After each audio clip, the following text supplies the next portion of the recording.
नमस्कार, मैं हूं हितेंद्र और आप देख रहे हैं हरियाणा न्यूज। बहुत स्वागत है आपका हमारे खास कार्यक्रम 24 का रण में। लोकसभा चुनाव में अब ज्यादा समय नहीं है, चुनावी बिगुल तो बज ही चुका है और इसी कड़ी में चुनाव में पहले लगातार जो सियासी घमासान देखने को मिल रहा है, चुनावी बेला में जहां सत्ताधारी बीजेपी 400 पार का नारा दे रही है, तो वहीं विपक्षी दल सरकार पर निशाना साधते हुए जनता को लुभाने के लिए बड़े बड़े वादे कर रहे हैं। हमारे इस खास कार्यक्रम में आप दिन भर की राजनीतिक खबरें आपको दिखाते हैं।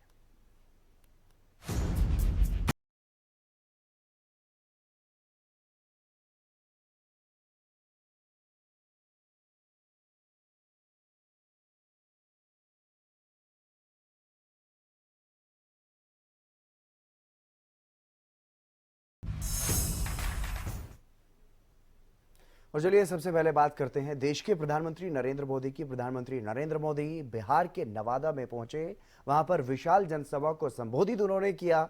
इस दौरान उन्होंने एक बार फिर से अपनी गारंटी का जिक्र करते हुए कहा कि मोदी ने गारंटी दी थी अयोध्या में रामलला का भव्य मंदिर बनेगा और आज भव्य राम मंदिर का शिखर आसमान छू रहा है।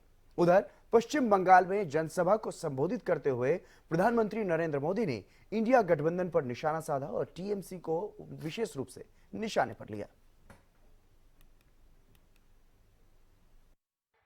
कि अयोध्या में रामलला का भव्य मंदिर बनेगा। आज अयोध्या में भव्य राम मंदिर का शिखर आसमान छू रहा है। जो 500 वर्षों में नहीं हो पाया, जिस राम मंदिर के निर्माण को रोकने की कांग्रेस और आरजेडी ने बरसों तक कोशिश की, वो राम मंदिर बनकर तैयार हो गया। और ये देखिए, चलो भाई, देशवासियों ने चंदा दिया, 1 रुपया, 5 रुपया, 500 रुपया, 1000 रुपया, देशवासियों के पैसे से राम मंदिर बना है। सरकारी तिजोरी से राम मंदिर नहीं बना है, देशवासियों ने बनाया है। इनकी क्या दुश्मनी है इस देश के लोगों से, इनकी क्या दुश्मनी है प्रभु राम से, इनकी क्या दुश्मनी है अयोध्या से, उनकी क्या दुश्मनी है हमारी विरासत से कि राम मंदिर बन गया तो बोले हम उसके प्राण प्रतिष्ठा में नहीं जाएंगे, विरोध किया। क्या ये शोभा देता है क्या? वामदल और कांग्रेस ने, ये तीनों एक ही चट्टे बट्टे के साथी हैं। टीएमसी, वामदल, कांग्रेस ने एक दूसरे के भ्रष्टाचारियों को बचाने के लिए ये इंडी गठबंधन बनाया है। मैं कहता हूं, भ्रष्टाचार मिटाओ। वो कहते हैं भ्रष्टाचारी बचाओ। आमी बोली भ्रष्टाचार छोड़ाओ, ओरा बोले भ्रष्टाचारी बचाओ। ये लोग चाहे जितनी साजिश कर लें, मैं आपको गारंटी देता हूं, 4 जून के बाद भ्रष्टाचारियों के खिलाफ कार्रवाई और तेज होगी। कांग्रेस अध्यक्ष मल्लिकार्जुन खड़गे के आर्टिकल 370 पर दिए गए बयान पर प्रधानमंत्री नरेंद्र मोदी ने पलटवार किया। पीएम मोदी ने कहा कि खड़गे की बात सुनकर मुझे शर्म आ गई। क्या खड़गे जम्मू कश्मीर को भारत का हिस्सा नहीं मानते? कांग्रेस के राष्ट्रीय अध्यक्ष छोटा पद नहीं है। उन्होंने अभी भाषण किया, उन्होंने ये कहा, और वो कहीं शायद राजस्थान में बोल रहे थे, उन्होंने कहा कि भाई क्या राजस्थान में आकर के 370 का क्या लेना देना, मोदी यहां आकर के 370 की बात क्यों करता है। ये सुनकर के मुझे बहुत शर्म आई। दोस्तों, क्या जम्मू कश्मीर हमारा है कि नहीं है? कांग्रेस समझ ले, सुन ले, इसी कश्मीर की रक्षा के लिए मेरे बिहार के अनेक नौजवानों ने मातृभूमि के लिए सबसे बड़ा बलिदान दिया है। कितने ही वीर जवान तिरंगे में लपट करके लौटे हैं कश्मीर को बचाने के लिए। आप ये कहते हो राजस्थान की धरती पर भी इतने ही वीर परिवार है जिनके बेटे मातृभूमि में कश्मीर की रक्षा करने के लिए शहीद होकर के लौटे हैं। आप ये कह रहे हैं कि हिंदुस्तान के उस कोने को क्या लेना देना, उस कोने को क्या लेना देना। ये टुकड़े टुकड़े करने वाली गैंग का प्रताप है कि ये लोग ये भाषा बोलने लगे हैं। यहां आकर कह रहे मैंने 371 को निकाल दिया। अरे भाई, यहां के लोगों से क्या वास्ता है? ठीक है, आप जाके कश्मीर में बोलो, जम्मू में बोलो, लेकिन यहां जो बोल रहे हैं किसान के लिए आपने क्या किया, ये बताइए। केंद्रीय गृह मंत्री अमित शाह ने भी जम्मू कश्मीर के मुद्दे पर कांग्रेस को निशाने पर लिया है। कांग्रेस के राष्ट्रीय अध्यक्ष पर पलटवार किया है। गृह मंत्री ने कहा कि कांग्रेस का इटालियन कल्चर भारत के मूल विचार को नहीं समझ पाने के लिए जिम्मेदार है। उन्होंने कांग्रेस अध्यक्ष मल्लिकार्जुन खड़गे के जरिए आर्टिकल 370 को लेकर 370 को 371 बताने पर भी तंज कसा और कहा कि पार्टी की इस तरह की जो गलतियां हैं यही वजह है कि देश इनसे परेशान है। गृह मंत्री अमित शाह ने सोशल मीडिया साइट एक्स पर भी पोस्ट किया है और निशाना साधा है। गृह मंत्री ने अपने सोशल मीडिया पोस्ट में लिखा कि यह सुनना शर्मनाक है कि कांग्रेस पार्टी पूछ रही है कश्मीर से क्या वास्ता है। मैं कांग्रेस पार्टी को याद दिलाना चाहूंगा कि जम्मू कश्मीर भारत का अभिन्न अंग है और प्रत्येक राज्य और नागरिक का जम्मू कश्मीर पर अधिकार है, जैसे जम्मू कश्मीर के लोगों का शेष भारत पर अधिकार है। कांग्रेस को यह नहीं पता कि कश्मीर में शांति और सुरक्षा के लिए राजस्थान के कई वीर सपूतों ने अपने प्राणों की आहुति दी है। लेकिन ये सिर्फ कांग्रेस नेताओं की गलती नहीं है। भारत के विचार को न समझ पाने के लिए अधिकतर कांग्रेस पार्टी की इटालियन संस्कृति ही दोषी है और ऐसे बयानों से हर उस देशभक्त नागरिक को ठेस पहुंचती है जो देश की एकता और अखंडता की परवाह करता है। जनता कांग्रेस को जरूर जवाब देगी और कांग्रेस की जानकारी के लिए यह अनुच्छेद 371 नहीं बल्कि अनुच्छेद 370 था, जिसे मोदी सरकार ने निरस्त कर दिया था। हालांकि कांग्रेस से ऐसी भयानक गलतियां करने की अपेक्षा ही की जाती हैं। इसके द्वारा की गई ऐसी भूलों ने दशकों से हमारे देश को परेशान किया है। और चलिए खबरों में आगे बढ़ेंगे। भ्रष्टाचार को लेकर के रक्षा मंत्री राजनाथ सिंह ने भी कांग्रेस पर जोरदार हमला बोला है। राजनाथ सिंह ने कहा कि आखिर क्या कारण है कि जब कांग्रेस आती है तभी भ्रष्टाचार बढ़ता है। जब कांग्रेस आती है तभी भ्रष्टाचार बढ़ता है। क्या इनका चोली दामन का संबंध है?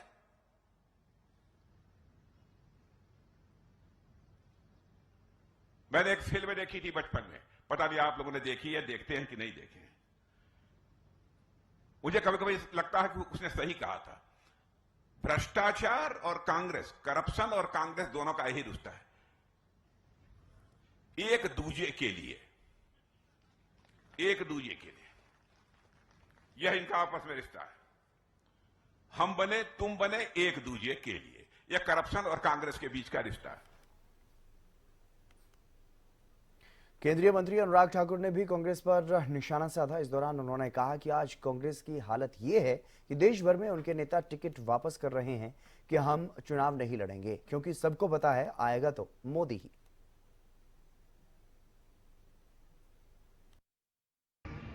आज हालत ये है कि देश भर में कांग्रेस के नेता अपनी टिकटें वापस कर रहे हैं कि मैं चुनाव नहीं लड़ूंगा। ऐसी हालत है। आपने कभी सोचा होगा कांग्रेस की स्थिति? आज लोग अपनी टिकटें वापस कर रहे हैं, हम चुनाव नहीं लड़ेंगे, क्योंकि उनको पता आएगा तो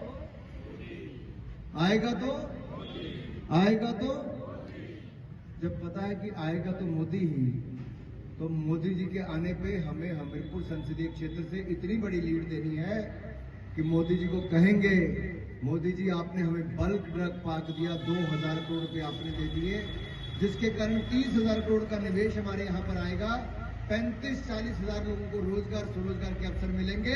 ये संभव हुआ तो नरेंद्र मोदी जी के कारण संभव हुआ है मेरे भाइयों।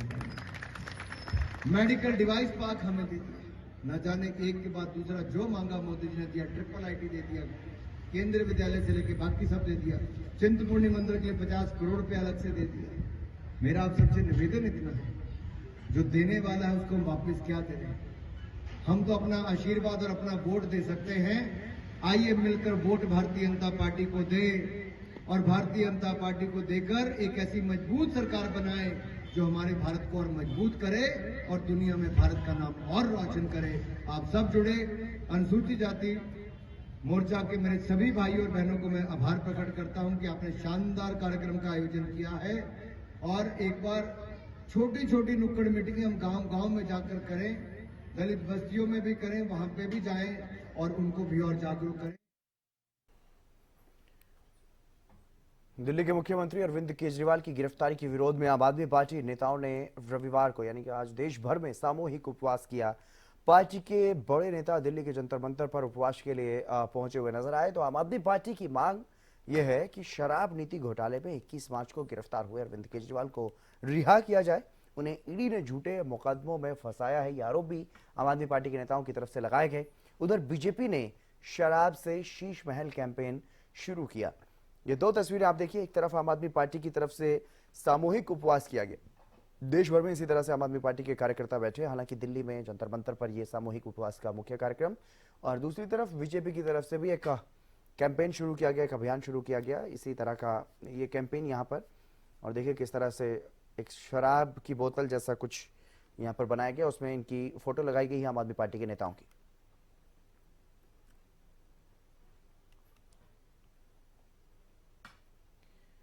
आम आदमी पार्टी के सामूहिक उपवास पर संजय सिंह का एक बड़ा बयान सामने आया। उन्होंने ये कहा कि अरविंद केजरीवाल के समर्थन में न सिर्फ देश में बल्कि दुनिया में अलग अलग जगहों पर आंदोलन हुए। यह हमारे लिए बहुत बड़ी उपलब्धि है। हमारा संदेश लोगों तक पहुंच रहा है। असली शराब घोटाला बीजेपी ने किया है, उसका मनी ट्रोल भी मिल गया है और सीबीआई, ईडी, आईटी को उसकी जांच करनी चाहिए। बीजेपी के खिलाफ ये जांच होनी चाहिए। तैयार करके जेल में रखा गया है अरविंद केजरीवाल जी को, वो पूरा सच इस जंतर मंतर पे आप लोगों के सामने हमने रखा। और आज अरविंद केजरीवाल जी के समर्थन में न सिर्फ हिंदुस्तान के शहरों में बल्कि पूरे दुनिया में अलग अलग जगहों पे, अलग अलग देशों में आंदोलन हुआ, सड़क पर लोग उतरे। ये एक बहुत बड़ी उपलब्धि है हमारे लिए। हमारा संदेश लोगों तक पहुंच रहा है कि एक तानाशाह हुकूमत, एक तानाशाह सरकार इस देश के अंदर चल रही है। और असली शराब घोटाला अगर किसी ने किया है तो भारतीय जनता पार्टी ने किया है। उसकी मनी ट्रेल भी मिल गई है। सीबीआई की, ईडी की, इनकम टैक्स डिपार्टमेंट की जांच बीजेपी के खिलाफ होनी चाहिए। बीजेपी के नेताओं से पूछताछ होनी चाहिए, उनको गिरफ्तार करना चाहिए। और अगर एलजी साहब में जरा सा भी नैतिकता बची है तो उनको चिट्ठी लिखनी चाहिए। सीबीआई की इंक्वायरी, ईडी की इंक्वायरी बीजेपी वालों के खिलाफ। कैंपेन शुरू करें तो इसलिए कि लोगों के बीच भी जाएंगे आप लोग? लोगों के बीच में एक एक कार्यकर्ता जाएंगे और जो पूरा झूठ है इस पूरे मुकदमे का, उसको जनता के सामने उजागर करेंगे। लोकसभा चुनाव की तैयारियों के बीच सभी राजनीतिक दल अपने अपने उम्मीदवारों की सूची जारी कर रहे हैं। और इस बीच कांग्रेस ने पश्चिम बंगाल में 3 लोकसभा सीटों के लिए उम्मीदवारों के नामों का ऐलान किया है। जारी की गई सूची के अनुसार कांग्रेस ने बनगांव से प्रदीप बिस्वास, उलूबेरिया से अजहर मौलिक और घाटल से पापिया चक्रवर्ती को मैदान में उतारा है।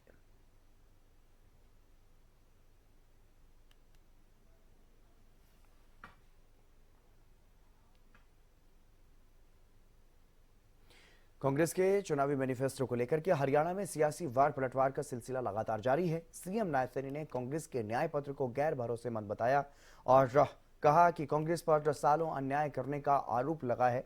वहीं कांग्रेस प्रदेश अध्यक्ष ने यह कहा कि कांग्रेस के मैनिफेस्टो का बीजेपी के पास कोई जवाब नहीं है। एक मैनिफेस्टो जारी किया है और मैनिफेस्टो जारी करके कहने लगे कि हम न्याय देंगे। अरे आप ये नाम रखने से पहले अपना पीछे का गिरेबान झांकना चाहिए था। आप आज न्याय की बात कर रहे हैं। आप देश के अंदर लंबे समय तक शासन किया है। पिछला अगर हम 2014 से पहले का शासन अगर देखें तो एक व्यक्ति को गैस का सिलेंडर लेने के लिए 3 दिन लाइन में खड़ा रहना पड़ता था। ये न्याय था या देश के लोगों के साथ अन्याय था? ये न्याय तो नरेंद्र मोदी जी ने किया है और नरेंद्र मोदी जी ने न्याय किया है, वो लाइन को तो खत्म किया है, परंतु उस माता बहन के घर में जहां पर आज तक गैस का सिलेंडर नहीं था, उस घर में भी गैस का कनेक्शन सिलेंडर पहुंचाने की व्यवस्था इन 10 वर्षों के अंदर वो नरेंद्र मोदी जी ने की है। मैनिफेस्टो को, कांग्रेस का मैनिफेस्टो देखते ही ये पूरी तरह से बीजेपी पे कोई इन पर जवाब नहीं है देने के लिए। आज ये कह रहे हैं, अगर प्रधानमंत्री जी ये कहते हैं कि इंडिपेंडेंस से पहले मुस्लिम लीग का मैनिफेस्टो, ये बताएं कि इंडिपेंडेंस से पहले ये कहाँ थे। ये लोग हमें सिखाएंगे। ये चुनाव घोषणा पत्र कांग्रेस पार्टी का था। जब कांग्रेस पर सत्ता आई, पंडित जवाहरलाल नेहरू जी प्रधानमंत्री बने, इस देश में जो प्रगति का जो खाका उन्होंने बुना, चाहे इसमें जहां इस देश के अंदर सुई नहीं बनती थी, आज जो मिसाइल भी बन रही हैं, तो ये कांग्रेस पार्टी की सोच का परिणाम था। जो इसका सीएम नायब सिंह सैनी ने कुरुक्षेत्र और टोहाना में एक जनसभा को संबोधित किया है। इस दौरान उन्होंने जहां बेटियों की शिक्षा और सुरक्षा पर बात कही, तो वहीं विपक्ष पर भी जमकर निशाना साधा। अगर हम देखते हैं कि बेटी बचाओ बेटी पढ़ाओ जो शब्द कहा था, उस शब्द के कारण लाखों बेटियों को जीवन दान देने का काम ये हमारी दोनों सरकारों ने किया है। भाइयों, ये महात्मा ज्योतिबा फुले का दिखाया हुआ मार्ग था, उसको आगे बढ़ाने का काम ये हमारी डबल इंजन की सरकार ने किया है। और यहां तक कि जो हमारे गरीब व्यक्ति जिनकी आय 1,20,000 रुपए थी, भाइयों उनकी आय भी बढ़ाने का काम ये मनोहर लाल जी ने 1,80,000 किया, ताकि जो गरीब की बेटियां हैं जिनकी आय 1,80,000 रुपए की, उनकी शिक्षा का सारा खर्च वो हरियाणा सरकार करेगी। ये इस प्रकार का सिस्टम बनाने का काम भी ये मनोहर लाल जी ने किया, और ये संकल्प जो लिया ये महात्मा ज्योतिबा फुले के रास्ते से ही लिया। तो कांग्रेस तो 55 साल तक झूठ बोलती रही, झूठ बोल करके वोट लेती रही, वोट ले करके गरीब व्यक्ति को उसके हाल के ऊपर छोड़ दिया। गरीब व्यक्ति को और गरीब करने का कार्य वो कांग्रेस पार्टी ने किया। ये कांग्रेस के लोग, भाइयों इनसे हमें बचना भी है, इनसे हमें बचाना भी है। भाइयों, मैं देखता हूं भारतीय जनता पार्टी की नीति, भाइयों वो भी सही है। भारतीय जनता पार्टी की जो नीयत है, जो हमारा नेता उन्होंने दिया है नरेंद्र मोदी जी के रूप में, नरेंद्र मोदी जी की नीयत भी सही है, और जो नेतृत्व दिया है वो नेतृत्व भी भाइयों सही है।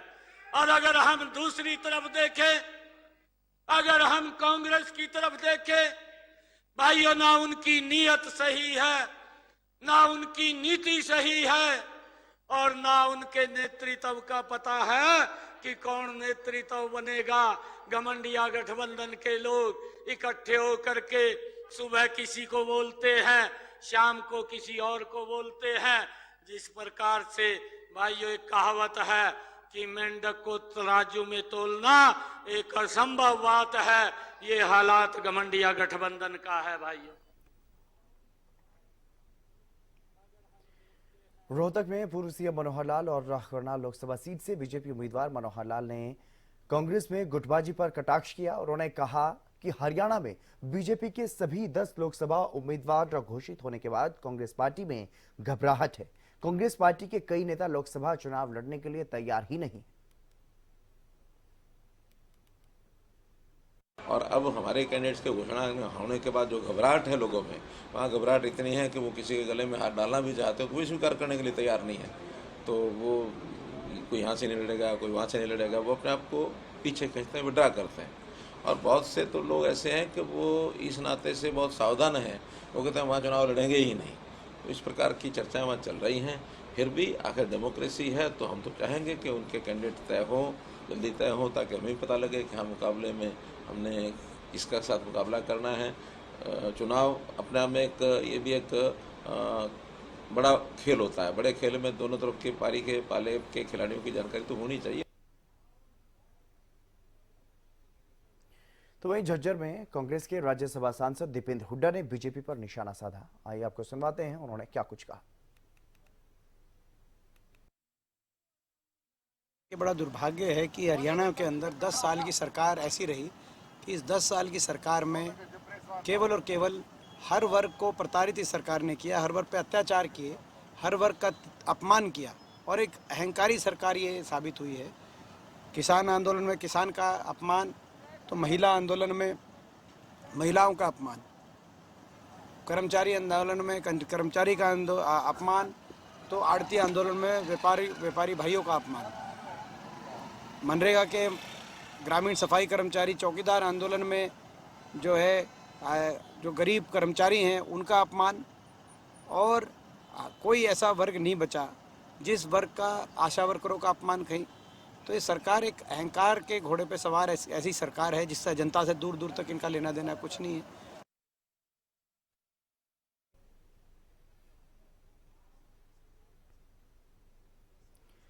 तो राजनीतिक उठापटक, सियासी घमासान, ये सब लगातार देखने को मिल रहा है। लेकिन इन सब में देखने वाली बात ये होगी कि आखिर 400 पार का नारा देने वाली भारतीय जनता पार्टी कितनी सीटों पर कब्जा करती है और विपक्षी दल कहां तक पहुंचते हैं, कितनी सीटें विपक्षी दलों को मिलती हैं। हमारे खास कार्यक्रम में फिलहाल बस इतना ही। आप देखते रहिए हरियाणा न्यूज।